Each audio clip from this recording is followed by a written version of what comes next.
ایک سوال بہت سے لوگ پوچھتے ہیں کہ کالے کپڑے پہننا جائز ہے کہ ناجائز. جیسے ہی محرم کا مہینہ آتا ہے تو یہ اور زیادہ یہ سوال لوگ پوچھ لیتے ہیں. اس حوالے سے جنرل چند باتیں سمجھ لیجئے. رسول اللہ صلی اللہ علیہ وسلم نے کالے رنگ کی پگڑی استعمال کی ہے. رسول اللہ صلی اللہ علیہ وسلم نے کالی چادر استعمال کی ہے. کالی کمری تو ہمارے یہاں بہت مشہور بھی ہے.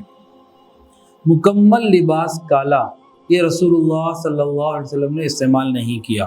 دوسری بات، سوگ کے موقع پہ، غم کے موقع پہ، حادثے کے موقع پہ کبھی نبی علیہ السلام نے کالا لباس استعمال نہیں کیا.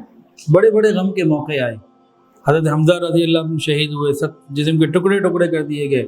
غزوہ احد میں 70 لوگ شہید ہوئے. حضرت جعفر طیار رضی اللہ عنہ شہید ہوئے. نبی علیہ السلام کے بیٹے ابراہیم رضی اللہ عنہ کی وفات ہوئی.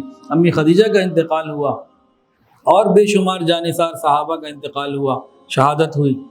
نبی علیہ السلام نے کبھی اپنی بیٹیوں کو اپنے ہاتھوں سے دفن کیا.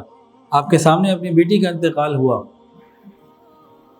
لیکن نبی علیہ السلام نے کبھی سوگ میں کالے رنگ کا لباس نہیں پہنا. اور پھر سب سے بڑھ کر جب جناب رسول اللہ صلی اللہ علیہ وسلم دنیا سے تشریف لے گئے، آپ سے بڑی ذات تو کوئی ہستی کوئی بھی نہیں، تو کسی صحابی نے، نہ اہل بیت میں سے نہ صحابہ میں سے کسی میں سے کالے رنگ کا لباس نہیں پہنا. تو سوگ کے موقع پہ، ان موقعوں پہ کالے رنگ کا لباس یہ بدعت ہے، یہ اچھی چیز نہیں ہے. اللہ ہماری حفاظت فرمائے. اب نبی علیہ السلام کو لباس کون سا پسند تھا؟ سفید رنگ کا لباس پسند تھا. فرمایا کہ سفید لباس پہنا کرو، یہ زیادہ پاک اور صاف نظر آتے ہیں، اور اپنے مردوں کو سفید رنگ کا کفن دیا کرو.